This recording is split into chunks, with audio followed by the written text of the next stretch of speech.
దేవుడు లోకమునకు వెలుగై ఉన్నాడు. ఆమేన్.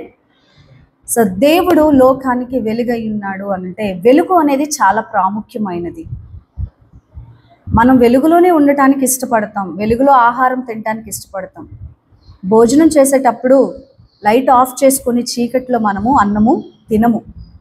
ఎవరైనా లైట్ ఆఫ్ చేస్తే బుద్ధి లేదా, నేను భోజనం చేస్తుంటే నువ్వు లైట్ ఆఫ్ చేస్తున్నావేంటి, నేను అన్నం తిన్నాక ఆఫ్ చేస్తాను అంటాం, అవునా కదా? అలాగే దేవుని యొక్క క్రియలు మనకి ఎక్కడ కనిపిస్తాయి అంటే వెలుగులో కనిపిస్తాయి. దేవుని యొక్క మహిమను మనం ఎక్కడ కనుగొనగలం అంటే దేవుని యొక్క వెలుగులో కనుగొనగలం. దేవుని యొక్క ప్రభావమును, ఆయన వెలుగును, ఆయన బోధలను, ఆయన ఇచ్చే జీవాన్ని మనము చీకటిలో ఉంటే పొందుకోలేం, వెలుగులో ఉంటే పొందుకోగలం. దాని మీద ఈరోజు మనము ప్రత్యేకంగా దేవుడు మనతో మాట్లాడడానికి ఇష్టపడుతున్నాడు. 1 యోహాను రాసిన పత్రిక 1వ అధ్యాయము 5 నుంచి 7 వచనాల వరకు మనం చదువుకుందాం. 1 యోహాను 1వ అధ్యాయము 5 నుంచి 7. మేము ఆయన వలన విని మీకు ప్రకటించే వర్తమానం ఏమనగా, యోహాను ఒక వర్తమానాన్ని ఇస్తున్నాడు. అది ఏమిటంటే, దేవుడు వెలుగై ఉన్నాడు, ఆయన యందు చీకటి ఎంత మాత్రమును లేదు, ఆయనతో కూడా సహవాసము గలవారమని చెప్పుకొని చీకటిలో నడిచిన ఎడల మనం అబద్ధమాడుచు సత్యమును జరిగింపకుందుము. అయితే ఆయన వెలుగులోనున్న ప్రకారము మనమును వెలుగులో నడిచిన ఎడల మనము అన్యోన్య సహవాసము గలవారమై ఉందుము. అప్పుడు ఆయన కుమారుడైన యేసు రక్తము ప్రతి పాపము నుండి మనలను పవిత్రులునుగా చేయును. ఆమేన్. దేవుని ప్రియమైన బిడ్డలారా, ఇక్కడ వాక్యము సెలవిస్తూ ఉంది. ఇక్కడ రెండు కనిపిస్తున్నాయి, ఒకటి వెలుగు, ఒకటి చీకటి. అయితే మొట్టమొదటిగా దేవుడు వెలుగై ఉన్నాడు అని చెప్పటానికి కొన్ని వచనాలు నేను మీకు తెలియచేయాలని ఆశపడుతున్నాను. దేవుడు ఏమై ఉన్నాడండి? లోకానికి వెలుగై ఉన్నాడు, సమాజానికి వెలుగై ఉన్నాడు, నీకు నాకు వెలుగై ఉన్నాడు. వ్యక్తిగతంగా దేవుడు నీ జీవితంలో వెలుగై ఉన్నాడు, నా జీవితంలో వెలుగై ఉన్నాడు.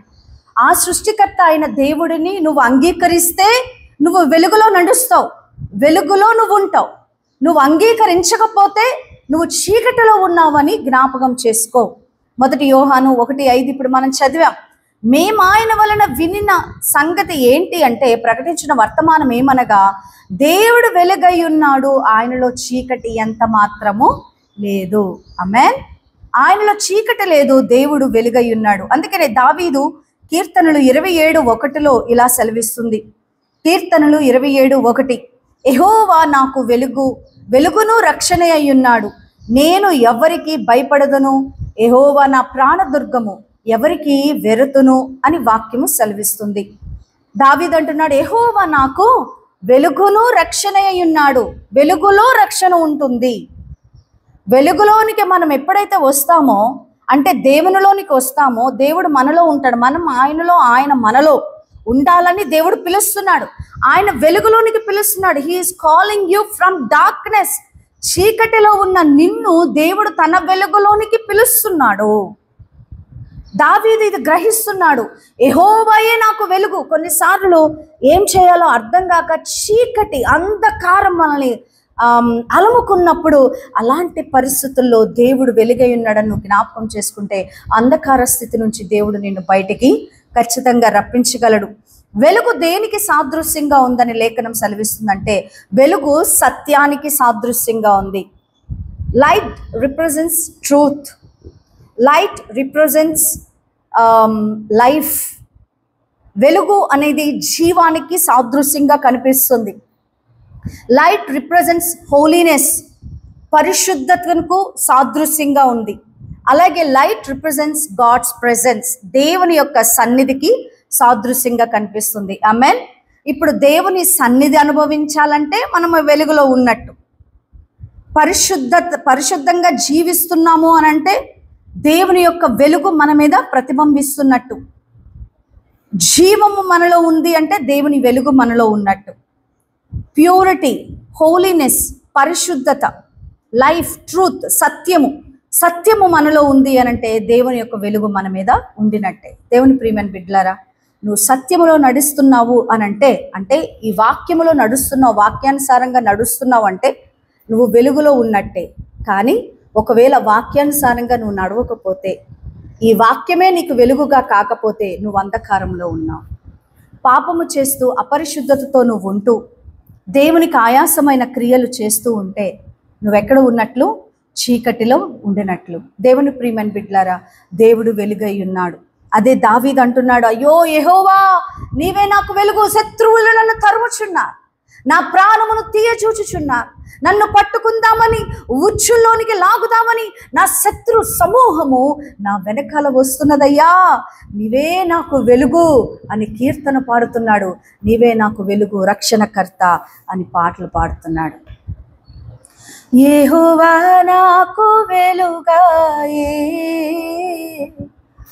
యెహోవా నాకు రక్షణయే, నా ప్రాణ దుర్గమయే, నేను ఎవరికి ఎన్నడు భయపడను, నేను ఎవరికి ఎన్నడు భయపడను. యెహోవా నాకు వెలుగా, యెహోవా నాకు రక్షణయే, నాకు మార్గమును ఉపదేశమును ఆలోచనను గ్రహించి, నాకు మార్గమును ఉపదేశమును ఆలోచనను గ్రహించి, నీ మార్గమును జీవించుటకు కృపతో నింపి కాపాడుము, నీ మార్గమును జీవించుటకు కృపతో నింపి కాపాడుము. యెహోవా నాకు వెలుగా,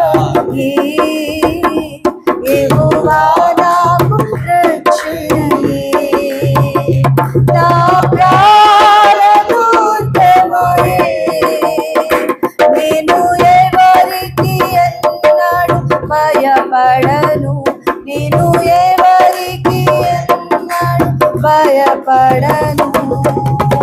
దేవునికి స్తోత్రం. దేవుడు వెలుగై ఉన్నాడు. దేవుని వెలుగు మనకి ఎట్లా తెలుస్తుంది అనంటే, ఆయన సత్య మార్గాన్ని బట్టి తెలుస్తుంది, ఆయన జీవ మార్గాన్ని బట్టి తెలుస్తుంది, ఆయనలో ఉన్న పరిశుద్ధతను బట్టి మనకు తెలుస్తుంది. యేసు వెలుగులో ఉన్నాడు, యేసులో పాపము లేదు, పాపము లేనివాడుగా ఆయన జీవించాడు. అందుకనే యేసు ప్రభు వారు అంటారు, అదిగో లోకాధికారి వస్తూ ఉన్నాడు, వాని యొద్ద నాకేమీ లేదు, వాడు పట్టుకోవడానికి నా దగ్గర ఏమీ లేదంటున్నాడు. వెలుగులోనికి అపవిత్రాత్మలు అడుగు పెట్టలేవు. చీకటి ప్రాంతాలలో, అరణ్య ప్రాంతాలలో నీ జీవితము భయంకరమైన చీకటిలో ఉంటే అపవాది నిన్ను పట్టుకుంటాడు, నిన్ను తరుముతాడు. దుర్మార్గత, అవిధేయత, తిరుగుబాటు, అబద్ధాలు, కలహాలు, ద్రోహము, ఇవన్నీ కూడా మితతములు,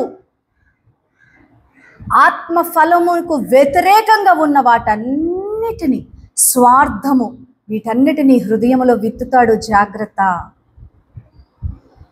వాటన్నిటిని నువ్వు జయించాలంటే నువ్వు ఎక్కడ ఉండాలంటే క్రీస్తు అనే వెలుగులో ఉండాలి, సత్యములో ఉండాలి, క్రీస్తు బోధలో ఉండాలి, క్రీస్తు జీవములో ఉండాలి, క్రీస్తు సన్నిధిలో ఉండాలి.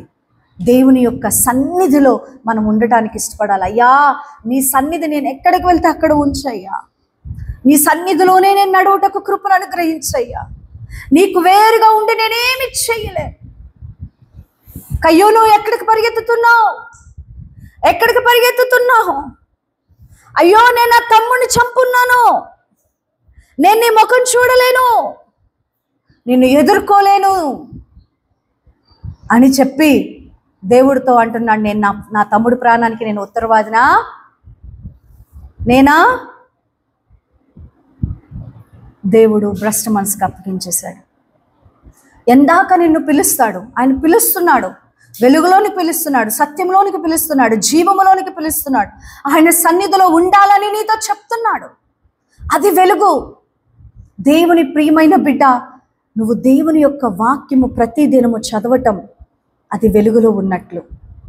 యేసుక్రీస్తు రక్తముతో కడగబడి నీ హృదయ మాలిన్యాన్ని కడుగుకొని ప్రతి దినము ప్రక్షాళన చేసుకొని శాంక్టిఫై చేసుకొని దేవునికి అనుకూలంగా నీవు జీవించటమే నువ్వు వెలుగులో ఉన్నట్టు. అదే ముద్ర. ఆయన సన్నిధి. మోషే అంటాడు, అయ్యా నీ సన్నిధి నాకు తోడుగా ఉంచు. దావీదు అంటాడు, అయ్యా నీ సన్నిధి నుంచి నన్ను దూరముగా వెలివేయకుము. నేను ఎక్కడికి పారిపోగలను నీ సన్నిధి నుంచి? ఆకాశమునకు ఎక్కిపోదునా, అక్కడ నీవున్నావు. భూ దిగంతముల వరకు దిగిపోదునా, అక్కడ నీవున్నావు అయ్యా. వేకువ రెక్కలు కట్టుకొని నాయన పైకి ఎగురునా, అక్కడ నీవున్నావు. నన్ను రూపించిన రీతి నేను ఆలోచిస్తుండగా నాకు ఆశ్చర్యం కలిగించుచున్నది. ఆయన అంటున్నాడు, దేవుడు నాకు వెలుగై ఉన్నాడు, యెహోవాయే నాకు వెలుగు. చెల్లి, తమ్ముడు, ఒక మాట చెప్తాను. నీ జీవితంలో అంధకార స్థితిలో గుండా నువ్వు వెళ్తూ, అయోమయ స్థితిలో, డౌట్, అనుమానాలు, ఏం చేయాలో తెలియక నిస్సహాయ స్థితిలో, నా వల్ల కాదు అని చేతులెత్తిన పరిస్థితుల్లో, ఆ కన్ఫ్యూజన్ స్టేజ్లో ఒకటే ట్రాన్సిషన్ చేసుకో, మార్చుకో. నువ్వు వెలుగులోనికి నీ యొక్క స్విచ్ని ఆన్ చేసుకో. వెలుగులో సమాధానం ఉన్నది. ఆమేన్. ఆలోచన ఉన్నది. యేసయ్య మనకు ఆలోచన ఇచ్చే దేవుడై ఉన్నాడు. ఆమేన్. దేవుడు ఇప్పటిదాకా మనము దేవుడు వెలుగై ఉన్నాడన్న విషయాన్ని విన్నాం. ఆయనలో చీకటి ఎంత మాత్రము లేదు. అసలు చీకటి అంటే ఏంటి? చీకటి అంటే రెండు. ఒకటి పాపము, రెండవది సెపరేషన్ ఫ్రమ్ గాడ్. ఒకటి పాపము, సిన్. రెండవది సెపరేషన్ ఫ్రమ్ గాడ్, దేవుని నుంచి వేరుపరచబడుట. క్రీస్తు సన్నిధి నుంచి, దేవుని సన్నిధి నుంచి వేరుగా వెళ్ళిపోవుట, దాన్ని పాపం అంటారు, డార్క్నెస్ అంటారు. సో ఈ యొక్క అంధకారం అంటే ఏంటి అని అంటే, పాపములో ఉన్నవాడు అంధకారములో ఉన్నట్టు, దేవునికి దూరముగా ఉన్నవాడు ఆ యొక్క డార్క్నెస్లో, చీకటిలో ఉన్నవాడు. కాబట్టి నువ్వు ఎక్కడున్నావు? దేవునికి సమీపస్తుడుగా ఉన్నావా? దేవుని మార్గంలో ఉన్నావా? పాపంలోనే ఇంకా ఉంటే నువ్వు చీకటిలో ఉన్నావు సుమా. మరొక్కసారి నీ అక్కగా, నీ చెల్లిగా, నీ భుజం తట్టి చెప్తున్నాను, నువ్వు చీకటిలోంచి వెలుగులోనికి రావాలి. నీ క్రియలు చీకటిలోనే ఉంటున్నాయి. ఎందుకో తెలుసా? ఒకసారి చూద్దాం. యోహాను రాసిన సువార్త 3వ అధ్యాయము 19-20 వచనాలు. యోహాను రాసిన సువార్త 3వ అధ్యాయము 19-20 వచనాలు. ఇది ఆ తీర్పు ఇదే. వెలుగు లోకములోనికి వచ్చెను గాని తమ క్రియలు చెడ్డవైనందున మనుషులు వెలుగును ప్రేమింపక చీకటినే ప్రేమించిరి. దుష్కార్యము చేయు ప్రతివాడు వెలుగును ద్వేషించును, తన క్రియలు దుష్క్రియలుగా కనబడునట్లు వెలుగు నొద్దకు రాడు. వాక్యం చాలా స్పష్టంగా యోహాను గారు చెప్తున్నారు. ఏంటి అనంటే, వెలుగు లోకములోనికి వచ్చాను. వెలుగు ఈ లోకములోనికి వచ్చింది. లోకటంతా చీకటి మయమైతే యేసు క్రీస్తు సశరీరుడుగా ఈ లోకములోనికి వచ్చాడు. కానీ తమ క్రియలు అంటే ప్రతి మనిషి యొక్క క్రియలు చెడ్డవైనందున, మనం చేసే ప్రతి క్రియ చెడ్డదే, మనం మాట్లాడే ప్రతి మాట చెడ్డదే, మన చూపు చెడు, మన మాట చెడు, మన బిహేవియర్ చెడు, మన తలంపులు చెడు, మన క్రియలు చెడు. చేయి, ప్రార్థన చేయి తమ్ముడు అని అంటే కోపం, వాక్యం చదువు అంటే కోపం. ఎందుకో తెలుసా? మన క్రియలు, మనిషి క్రియలు చెడ్డవైనందున వెలుగులోనికి రావటానికి మనిషి ఇష్టపడడు. ఎందుకంటే వెలుగులో దుష్క్రియలు బాహాటంగా కనిపించబడతాయి. అరే నేను చేసేది తప్పులు అని స్క్రీన్ మీద వేయటం వాడికి ఇష్టము లేదు. అందుకే వెలుగుని ఇష్టపడరంట. అయితే దాన్ని జయించుకొని ముందుకు రావటానికి మనం ప్రయత్నం చేయాలి. ఆమేన్. దేవుని యొక్క వెలుగులోనికి మనం రావాలి. బిడ్డ, నీవు క్రీస్తు కోసం తెలుసుకొని, క్రీస్తును అంగీకరించి, యేసు ప్రభువు మార్గంలోనికి వచ్చి నిర్లక్ష్యం చేస్తూ, వాక్యాన్ని చదవకుండా నిర్లక్ష్యం చేస్తూ, ప్రభు సన్నిధిని అనుభవించకుండా, దేవుని మందిరాన్ని నిర్లక్ష్యం చేస్తూ ఎంతకాలము నీ సొంత క్రియలు చేస్తావు? ఎంతకాలము నీ సొంత పనులు చేస్తావు? ఎంతకాలము నీ సొంత ఆలోచనల మీదకు ముందుకెళ్తావు? అది చేయటం దేవునికి ఇష్టం లేదు. దేవుని మీద ఆధారపడటమే దేవునికి ఇష్టం. ఎఫెసీయులకు రాసిన పత్రిక 5వ అధ్యాయము 11వ వచనాన్ని మనం చదివినట్లయితే, ఎఫెసీ 5:11, నిష్ఫలమైన అంధకార క్రియలలో పాలివారై ఉండక వాటిని ఖండించుడి. ఏమంటున్నారండి? నిష్ఫలమైన అంధకార క్రియలలో, అంధకార క్రియలు, అపవిత్రత, అంధకారంలో చేసే క్రియలు నీకు తప్ప ఎవరికి కనపడవవి. అంధకారములో ఉండే క్రియలు నీకు తప్ప ఎవరికి కనపడవవి అని నువ్వు అనుకుంటావు. దేవుడికి తెలుస్తుంది, అపవాది చూస్తున్నాడు. ఎస్, మరో మనిషికి నీకు తెలియకపోవచ్చు. ఆత్మ పరిధిలో, స్పిరిచువల్ వరల్డ్లో నీ స్పిరిట్ 2 వరల్డ్స్కి కనెక్ట్ అయ్యి ఉంది.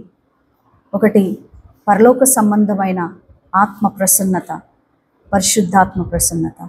రెండవది నీ ఆత్మను దొంగిలించుటకు, నీ సోల్ని దొంగిలించుటకు, నీ రక్షణను దొంగిలించుటకు, నీవు సర్వాంగ కవచం వేసుకోలేదని అపవాది గ్రహించి నీ మీద అగ్ని బాణాలు వేయుటకు, యేసు నిన్ను రక్షించాడని నువ్వు తెలుసు కూడా అంధకారంలో ఉండటానికి ఇష్టపడుతున్నావు కాబట్టి అపవాది చూస్తున్నాడు.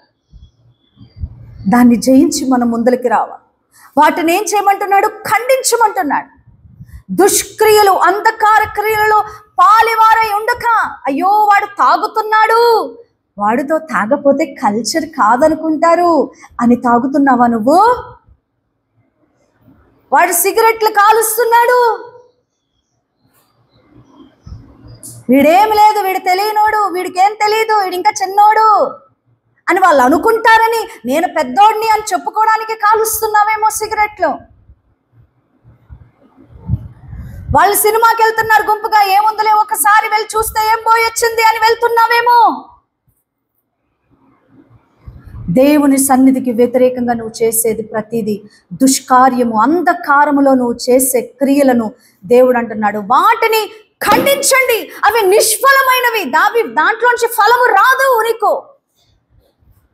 వాటిని ఖండించాలి, మనం ఖండించాలి. ఒక మాంసాన్ని ఆ యొక్క చెక్క మొద్దు మీద పెట్టి ఎలాగైతే గట్టిగా కొడితే అది 2 ముక్కలు అవుతుందో, పాపాన్ని అట్లా ఖండించాలి మనం. పాపం మన దగ్గరకు వస్తుంది. ఎప్పటి వరకు వస్తుందో తెలుసా? నువ్వు ఈ శరీరాన్ని వదిలే వరకు వస్తుంది. నువ్వు ఈ శరీరాన్ని వదిలి నిత్య రాజ్యానికి వెళ్ళే వరకు,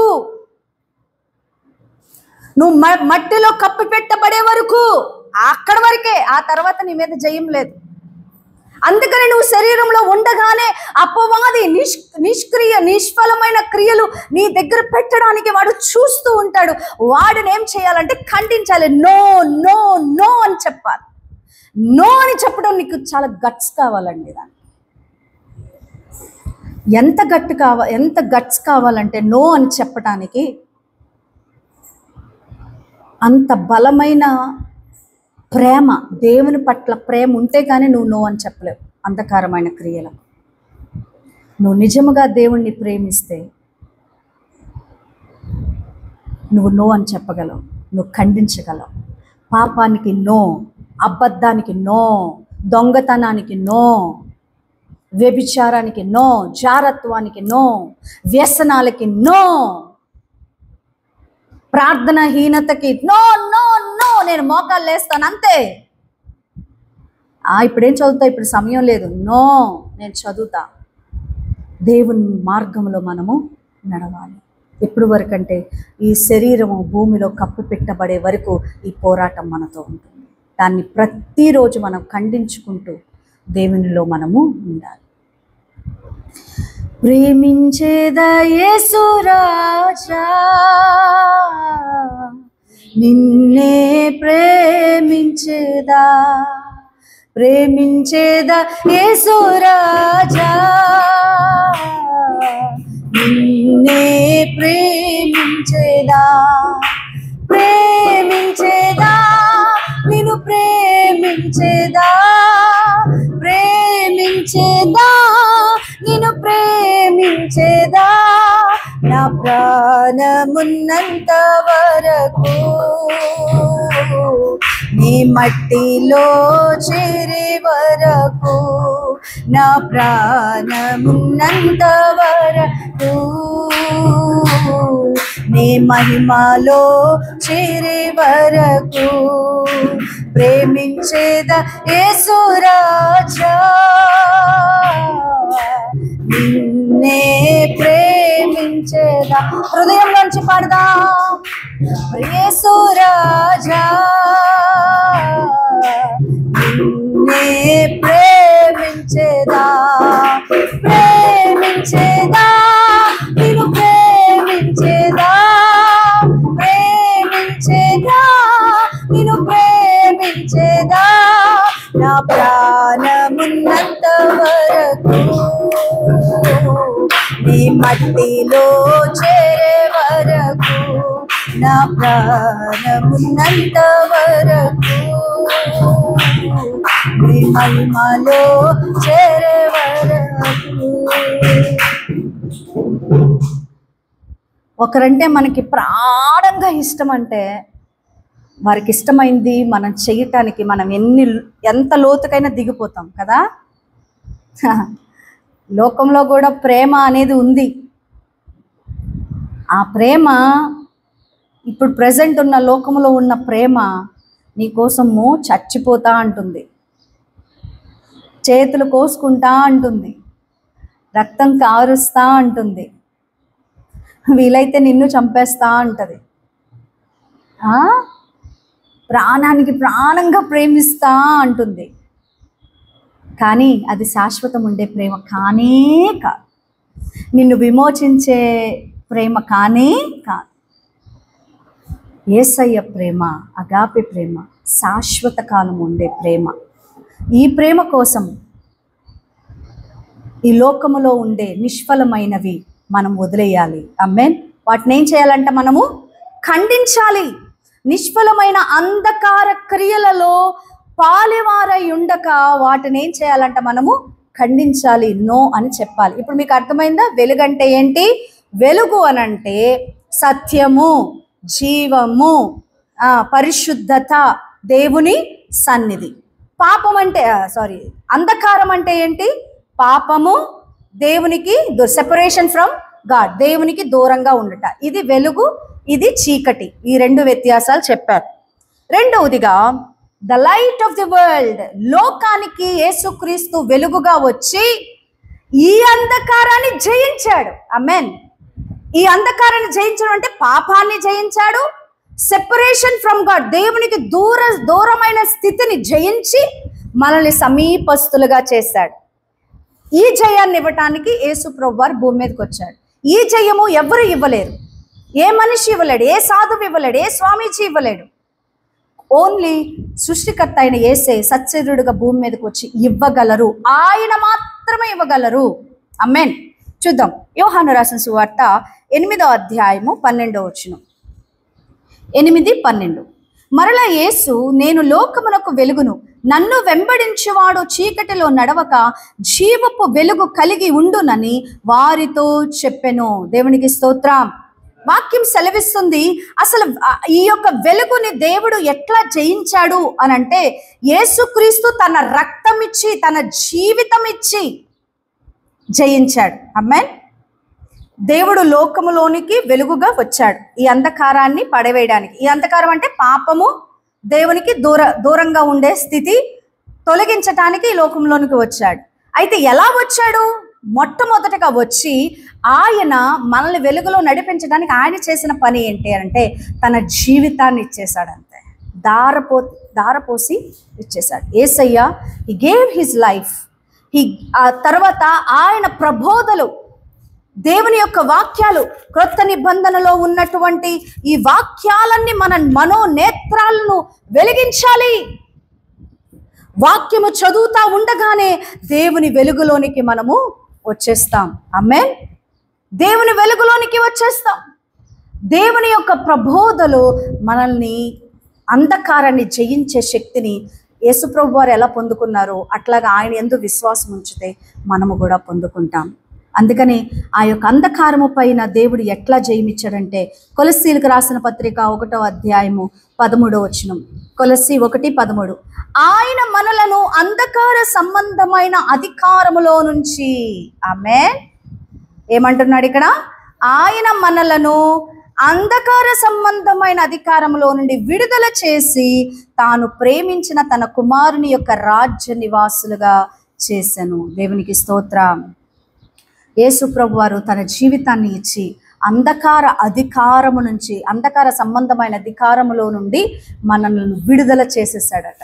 ఆమేన్. ఇక నువ్వు అంధకారంలో ఉండటానికి కాదు, ఇంకా నువ్వు పాపములో ఉండటానికి కాదు, ఇంకా నువ్వు దేవునికి దూరంగా ఉండటానికి కాదు, ఆయనకి సమీపంగా మారి వెలుగులోనికి వచ్చి పవిత్రమైన క్రియలు, నీతి క్రియలు, పరిశుద్ధమైన జీవితము, దేవుని సన్నిధితో నింపబడిన జీవితమును జీవించటానికి నువ్వు వెలుగులోనికి పిలువబడ్డావు. చీకటి నుండి వెలుగులోనికి నన్ను పిలిచిన తేజోమయా, చీకటి నుండి వెలుగులోనికి నన్ను పిలిచిన తేజోమయా, రాజవంశములో యాజకత్వము చేసేదను, రాజవంశములో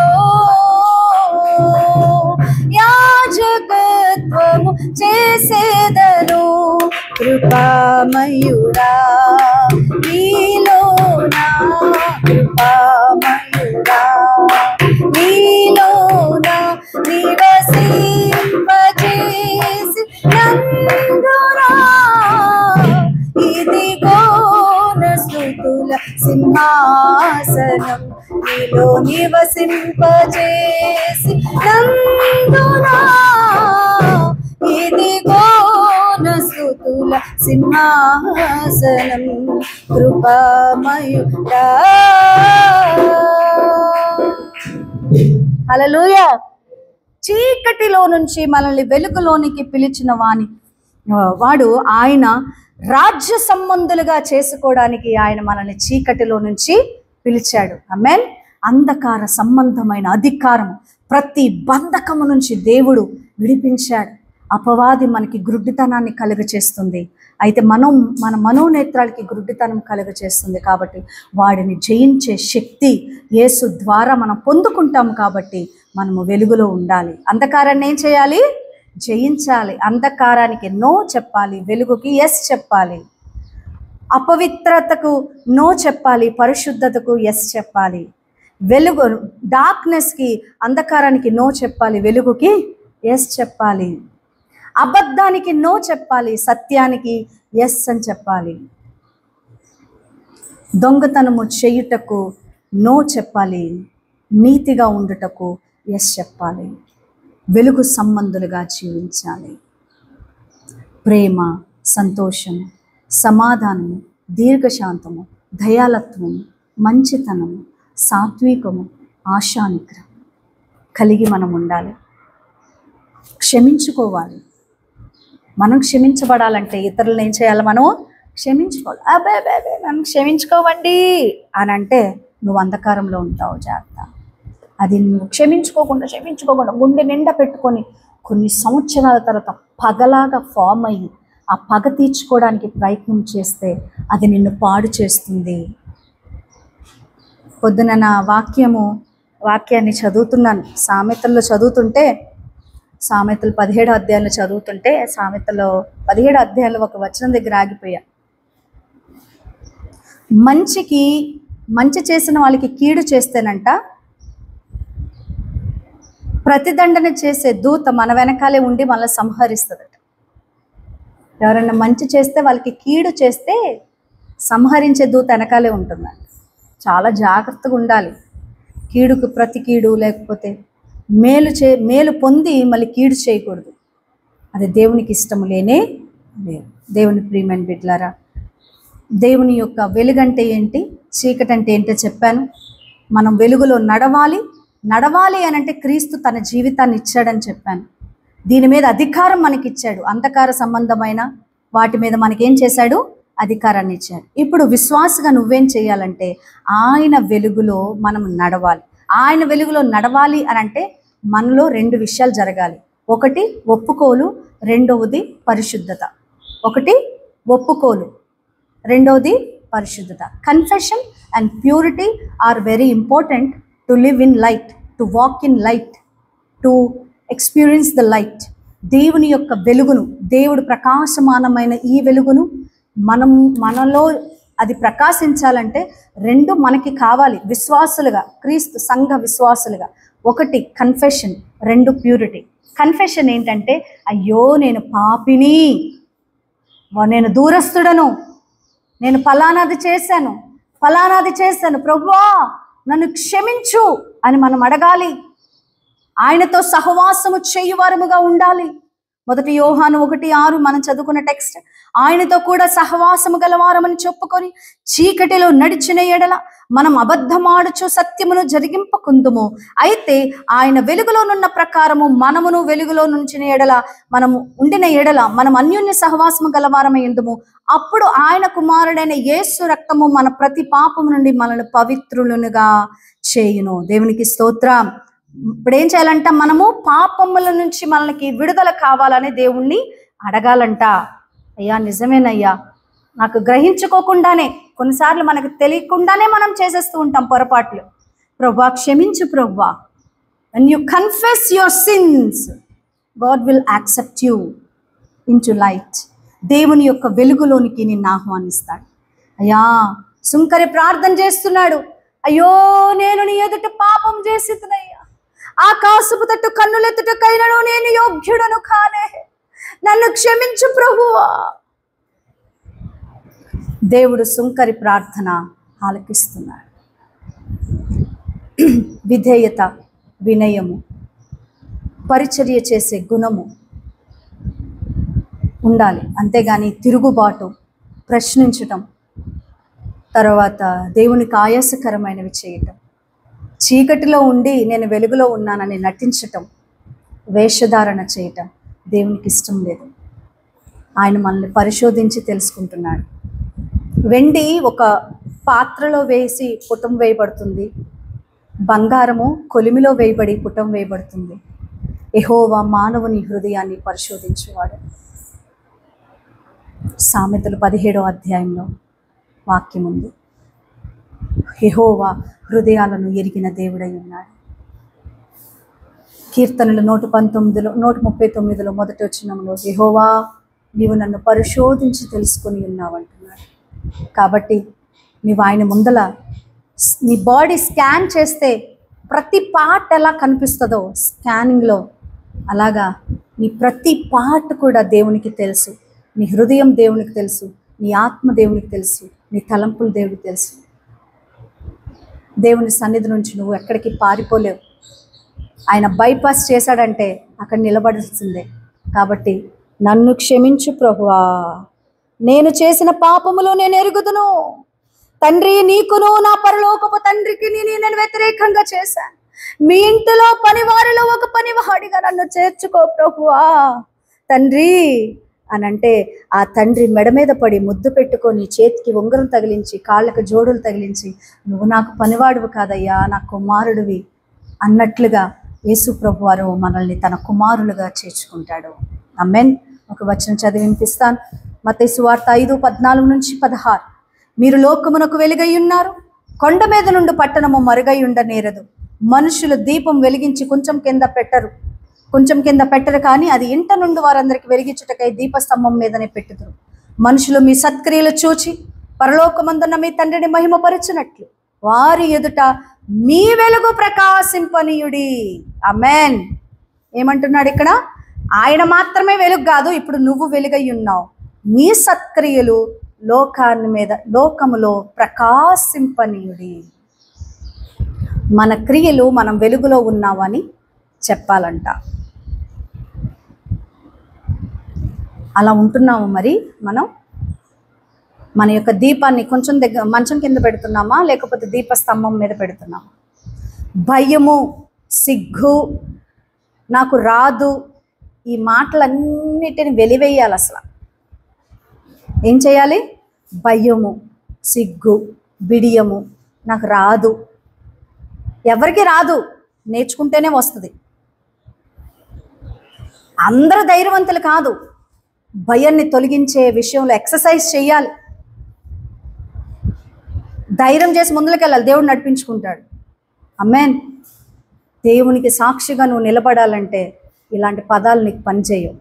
ధైర్యంగా ముందరికి వెళ్ళిపోవడం, ఒక అడుగేసే విశ్వాసంతో దేవుడు 100 అడుగులు నిన్ను ముందలకి తీసుకువెళ్తాడు. దేవుని ప్రియమైన బిడ్డలారా, ఈరోజు చక్కటి వాక్యాన్ని విన్నాం. వెలుగు చీకటి, దేవుడు వెలుగై ఉన్నాడు, ఆయనలో చీకటి ఎంత మాత్రమూ లేదు. మనము కూడా ఆయన వెలుగులో నడవాలి అనంటే మన పాపములను ఒప్పుకుంటూ ఆయన యొక్క క్రియలు, సత్క్రియలు, క్రీస్తు కొరకు సత్క్రియలు లోకములో మనం ప్రకాశింపనట్లు అంత ప్యూరిటీగా మనం ఉండి లోకానికి మనం వెలుగని చెప్పాలి.